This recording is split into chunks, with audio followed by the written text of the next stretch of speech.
So Planet Aquariums was nice enough to give me a 60-gallon cube aquarium replacement, and I'm going to plumb my overflow and get my sump all plumbed up again, do my Rockscape. So here we go.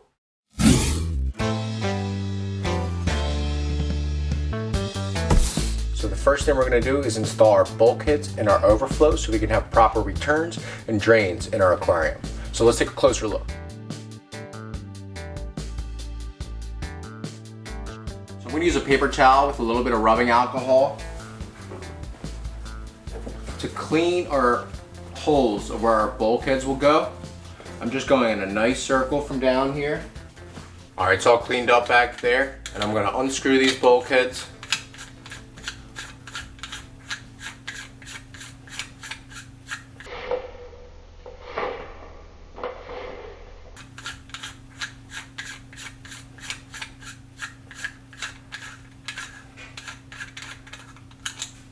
I'm going to keep the rubber flap on the inside part of the aquarium, and this is going to be on the underside of the aquarium to keep it all tight.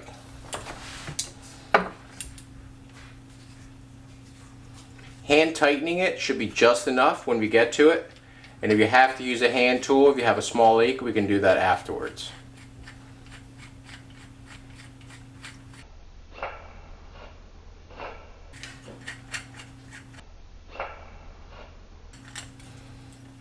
Alright, I'm going to keep my nuts aside. Here's my bulkheads with their plastic flap. Going to give them a quick wipe down. Make sure there's no dust particles that are going to create a leak for us. I'm going to put them right in the holes.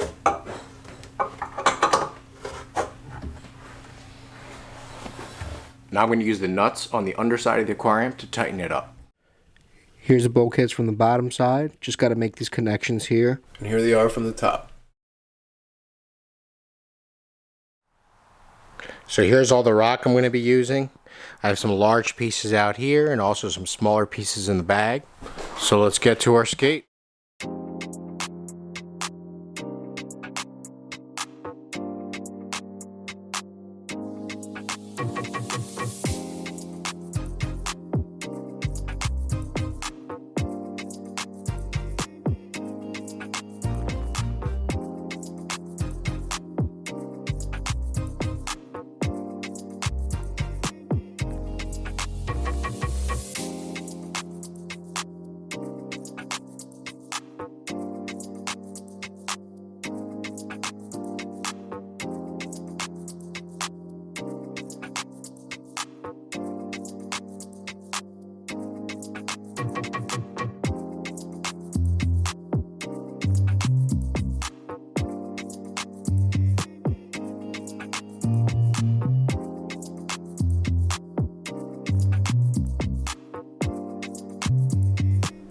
Here's Escape, guys.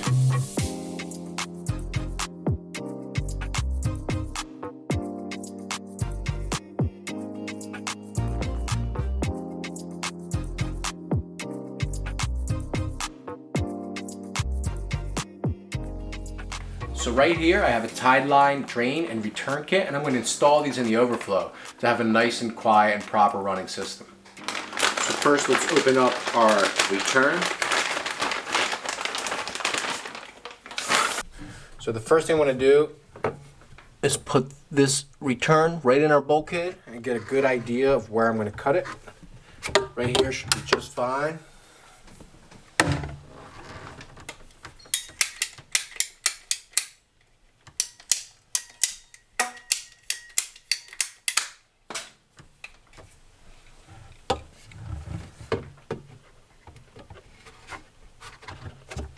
I typically don't glue my returns. There's no reason they're going to pop out, and it keeps maintenance easier. Then we have our threaded side and our slip side. Put our slip side right in there. Nice and easy. And then we have our lock line with our threaded side. So we could start our lock line right there. Whoops.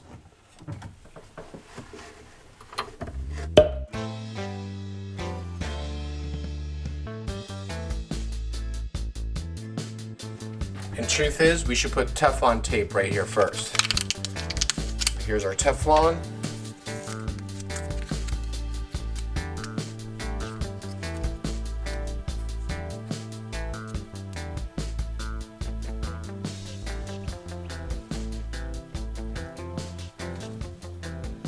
Keep it nice and tight. Start from the edge. Move our way in. Don't want to overdo it, don't want to underdo it. Cut it, smoothing it out. I'm going to pop this out here just for a second.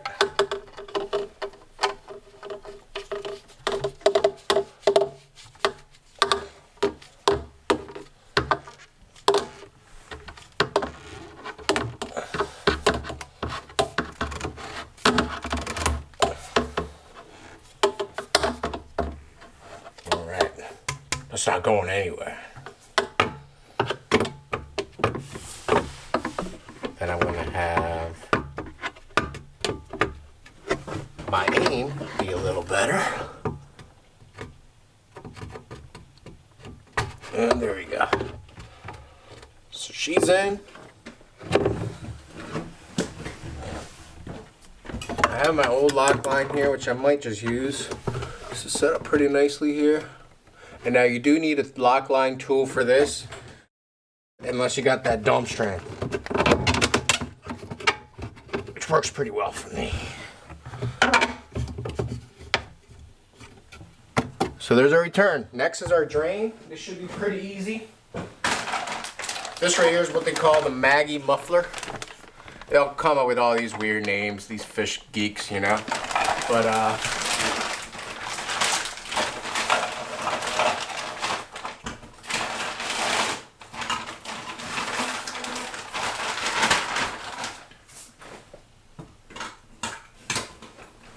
the idea behind the Maggie muffler is to get your bulkhead from a 1 inch and grow it to 1.5 inches. That's what she said. And then you put this in here. This way, now you have more silent drain. Especially once you pop this baby on here. And it has a special mechanism here that makes the water circulate underneath and allows air to keep that going through there. So for sand, I'm going to be using 2 20-pound bags of Carib Sea pink Fiji sand.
Gonna hop in my AI app.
So today we're going to be adding some of the first animals in the 60-gallon cube.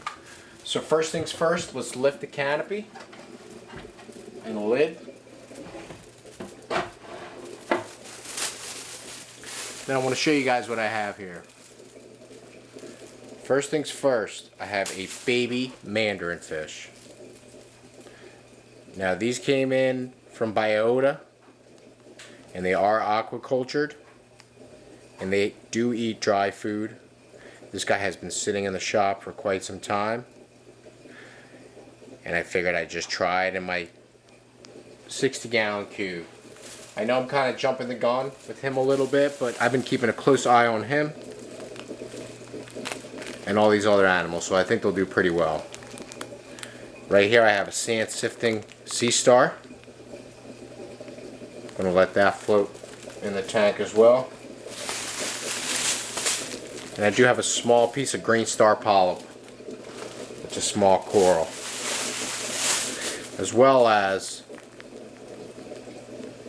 2 Mexican turbo snails and 3 small hermit crabs, as well as 1 Massaria snail. I'm going to let these guys float up here for about 15 minutes, and then I'm going to drip acclimate them before I throw them in the tank. Here's our 2 snails.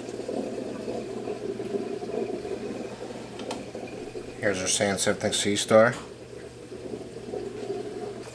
And then we've got this little piece of green star polyp that I'm going to put against the back wall.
So for today, I do have a new addition.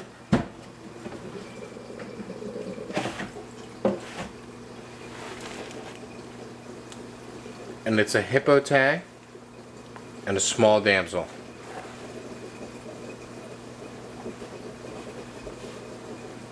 I'm going to let them float for about 15 minutes before I drip acclimate them into the tank. So today I am adding 2 Bangai cardinals.